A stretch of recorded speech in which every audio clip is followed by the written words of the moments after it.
ازيك عامل ايه الاخبار؟ انا من بدري كنت عايز اعمل فيديو عن الاحتجاجات الطلابيه في الجامعات الامريكيه. كنت سبق وكتبت سكريبت قبل كده، ولكن مع بدايه ابريل اللي فات اشتدت الاحتجاجات الطلابيه وحصل الفض للشرطه. فعشان نحتوي كل الاحداث كتبت سكريبت جديد من الاول، وهنحتوي كل الاحداث بدايه من احداث 7 اكتوبر لحد الوقت الحالي ولحد اخر فض حصل للشرطه، وبعد كده اختفت كل الحاجات اللي خاصه بالاحتجاجات الطلابيه. وبالصدفه لقيت تقرير لشبكه اي بي سي الامريكيه بيتكلموا عن الموضوع بالتسلسل الزمني للاحداث. واسف لو صوتي النهارده متغير، ولكن انا دخلت على دور برد، بس ما حبيتش ان انا اتاخر عنكم في الفيديو الجديد. بس قبل ما نبدا يا ريت تعمل لايك وشير لو الفيديو عجبك، ولو اول مره تشوفني اتشرف باشتراكك في القناه وتفعل الجرس عشان يوصلك شعار اول ما ينزل فيديو. جهز قهوتك ويلا بينا.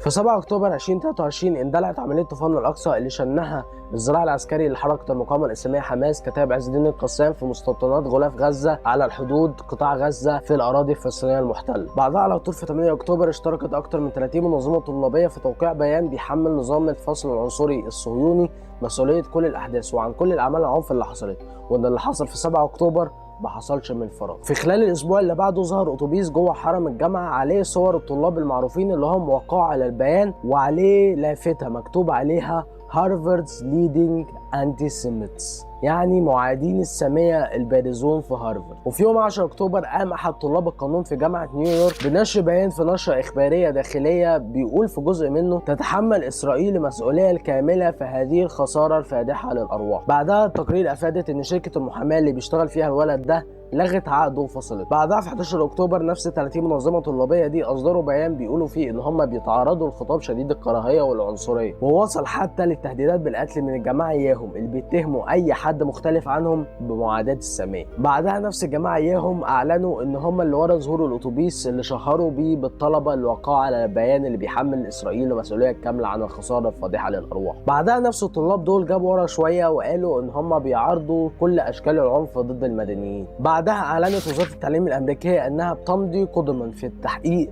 في 5 حالات معاداه للساميه وحالتين من الاسلاموفوبيا في 7 جامعات مختلفة، بما فيهم جامعة كورنيل وجامعة نيويورك وجامعة كولومبيا وجامعة بنسلفانيا. يوم 5 ديسمبر رئيس جامعة هارفارد كلاوديان جاي ورئيس جامعة بنسلفانيا ليز ماجيل ورئيس جامعة MIT سالي كورنبلوث تم مساءلتهم قدام لجنه في الكونجرس الامريكي كانت بتديرها النائبه الجمهوريه ليز ستيفانيا بخصوص جهودهم لمكافحه ظاهره معاداه الساميه اللي ظهرت في الجامعات الامريكيه الفتره الاخيره. بس ليز ستيفانيا واللجنه اللي معاها ما عجبهمش ردود رؤساء الجامعات على الاسئله، لانهم كانوا بيحاولوا على قد ما يقدروا ان هم يحافظوا على حقوق الطلاب في حرية التعبير. حرية التعبير اللي أولا بيكفلها الدستور الأمريكي، ثانيا بتكفلها لوائح الجامعات اللي بتستند للدستور الأمريكي. بعد الهجوم الشديد اللي تعرضوا له رؤساء الجامعات، حاولت كلاوديان جاي رئيسة جامعة هارفارد إن هي تتراجع شوية عن بعض تصريحاتها وتقول إن الخطاب العنصري ضد اليهود هو خطاب شديد الكراهية، لكن الظاهر إن الجماعة إياهم كانوا مصرين إن هم يكسروا إرادتها ويذلوها أشد ذل علشان تحرم وتبقى عبرة لكل من يعتبر. يوم 8 ديسمبر وبعد 3 أيام من جلسة الاستماع، ليز ماجيل رئيسة جامعة بنسلفانيا أول واحدة طارت من منصبها، لكن الظاهر إن الجماعة إياهم كانوا مصممين إن الاتنين المتبقيين كلاوديان جاي وسالي كورنبلوث يحصلوها عشان يبقوا عبرة لمن يعتبر. بعدها في 19 ديسمبر نشر موقع ذا واشنطن فري بيكون شكوى مجهولة المصدر إن كلاوديان جاي واخدة مراجع في أبحاثها من غير إذن صاحب المرجع ده، واللي كان ورا الشكوى دي هو الملياردير بيل أكمان اللي هو نفسه كان من الجماعة إياهم اللي بيتهموا أي حد بمعاداة السامية. وبعد اعلان عريضه مضى عليها اعضاء هيئه التدريس في جامعه هارفارد بتمسكهم باستمرار رئيستهم في اداره الجامعه، وبعد ضغط كبير عليها وفي 2 يناير 2024 اعلنت كلاوديان جاي استقالتها من منصبها، لان الاتهام ما بقاش مجرد اتهام لمعاداة السامية، دي بقت حرب شرسة ممكن مسيرتها الأكاديمية كلها تتدمر بسببها. بعدها في 11 يناير 2024 رفعوا طلاب يهود شكوى ضد جامعة هارفارد بيتهموها بمعاداة السامية، وبيطلبوا من القضاء الأمريكي إن هم يحموهم داخل الحرم الجامعي من أي اعتداءات خارجية من الطلاب المعادين للسامية. وما سكتوش على كده، دول كمان استخدموا قنابل فيها مادة كيميائية ريحتها كريهة على الطلاب المتظاهرين ورموها عليهم. عليهم. وفي يوم 20 يناير اصدر مسؤولو هارفارد توجيهات وقيود جديده بخصوص الاحتجاجات في الحرم الجامعي وسط تدقيق متزايد بين المناهضين لجرائم الصهاينه وبين المؤيدين للاحتلال الصهيوني المجرم. وفي 22 يناير قال احد العمداء في جامعه كولومبيا ان الطلاب اللي رموا قنابل فيها ريحه كريهه تم تحديد هويتهم وتم منعهم من دخول حرم الجامعه. وفي 30 يناير قاموا طلاب المناهضين لجرائم الصهاينه بتقديم شكوى حقوق مدنيه في مكتب الحقوق المدنيه التابع لوزاره التعليم الامريكيه، بيطلبوا فيها التحقيق مع مسؤولي جامعه هارفارد اللي فشلوا في حمايتهم داخل حرم الجامعه. وبعدها بدا مكتب الحقوق المدنيه ان هو يحقق في الموضوع. وفي 18 ابريل 2024 وبالاشتراك مع عمده نيويورك إريك آدمز قامت الشرطه بدخول حرم جامعه كولومبيا بعد سماحهم بالدخول من رئيسه الجامعه نعمة شفيق، واعتقلوا اكتر من 100 متظاهر، منهم اكتر من كام واحد تم حرمانهم من دخول حرم الجامعه نهائيا. وفي 21 ابريل قام بعض الطلاب في جامعه MIT بعمل اعتصام داخل الحرم الجامعي بيطلبوا فيها من اداره الجامعه قطع اي علاقه بحثيه مع الكيان الصهيوني. وفي 22 ابريل تم اعتقال اكتر من 150 متظاهر في مخيم في جامعه نيويورك. الشرطه قالوا ان المتظاهرين وضعوا متاريس لمنع الناس العاديه ان هي توصل للمخيم، والمتظاهرين قالوا شبكه ABC الامريكيه ان الاعتصام كان سلمي بحت والشرطه هي اللي بدات بالاعتداء وباعتقال الطلاب. وفي جامعه ييل في ولايه كونيتيكت تم اعتقال اكتر من 45 متظاهر بحجه التعدي على ملكيه الغير. وفي جامعه هارفارد الاداره علقت لجنه التضامن مع فلسطين اللي اسستها ال 30 منظمه طلابيه اللي حكينا عليها في اول الحلقه، اللي وقعوا على البيان اللي بيدينوا فيه الكيان الصهيوني بعد عمليه طوفان الاقصى. وفي 29 ابريل اداره جامعه كولومبيا حددت ميعاد نهائي عشان الطلبه يغادروا المخيم، والميعاد ده كان الساعه 2 الظهر، لكن كل الطلاب اتحدوا الميعاد ده ورفضوا ان هم يمشوا من المخيم. وبعدها تاني وبالليل جامعه كولومبيا تحت قياده رئيستها نعمة شفيق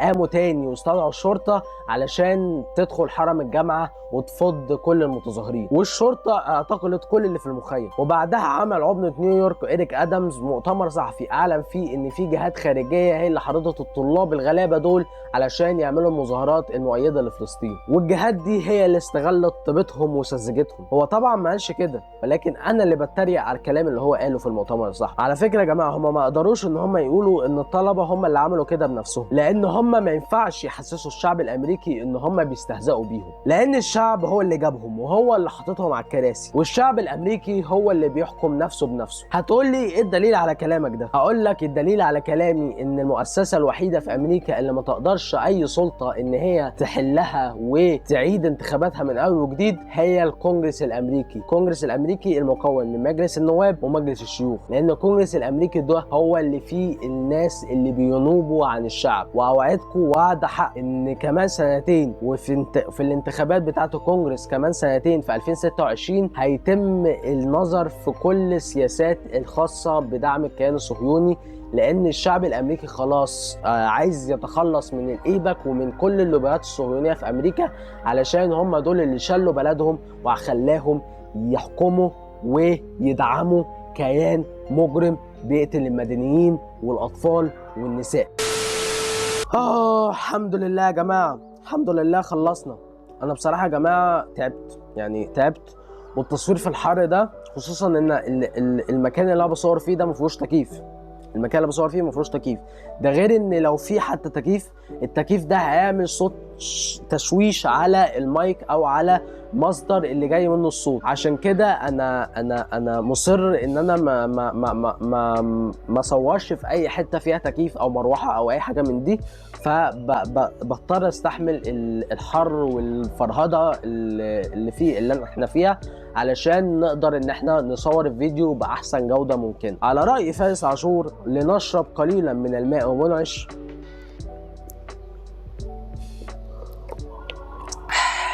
الحمد لله. بصوا يا جماعه، عشان نبقى واضحين، انا بكره جدا الناس اللي ما بيشوفوش في دول الغرب غير دعمهم للصهاينه. ده شخص يعني نظرته محدوده جدا. ليه بقى؟ لان الدول الغرب هي اللي تفوقت علينا، دي حقيقه على فكره ما ينفعش ننكرها. كل الابحاث، كل الباحثين المفكرين، حتى الفن كعماره، كلوحات رسم، كافلام، كمسلسلات، كاوسكارز، كحاجات زي دي هم تفوقوا علينا في كل حاجه، هم تفوقوا علينا في كل حاجه. فانا بصراحه بكره جدا الشخص اللي، او بكره جدا فكر الشخص اللي مش شايف في دول الغرب غير دعمهم للصهاينه. الشعوب الغربيه هي اللي بتحكم نفسها بنفسها، هي اللي بتجيب النواب في الكراسي، والنواب دول هم بينفذوا كل السياسات اللي تخدم الشعب، بس اللي تخدم الشعب. هم همهم على الشعب، لان هم لو ما نفذوش، او المسؤول الغربي او المسؤول الامريكي لو ما نفذش طلبات الشعب بتاعه هيتشال من مكانه، هيجاب واحد تاني مكانه. فالمسؤولين الغربيين او الامريكان، او مسؤولين الغرب او الامريكان خايفين جدا على مناصبهم وخايفين جدا على مكانهم، لان اي حد ممكن ياخد مكانهم عادي. كده يا جماعه نكون وصلنا لنهايه الفيديو. ما تنساش اللايك والشير والسبسكرايب وتفعل الجرس عشان يوصلك شعار اول ما ننزل فيديو جديد. لو عندك راي او انتقاد للمعلومات اللي احنا قلناها النهارده يا ريت تكتبها تحت في التعليقات، ولو عندك موضوع تاني حابب نتكلم عنه يا ريت برضه تكتبه تحت في التعليقات. كان معاكم منصور واشوفكم في حلقه جديده وفيديو جديد. سلام.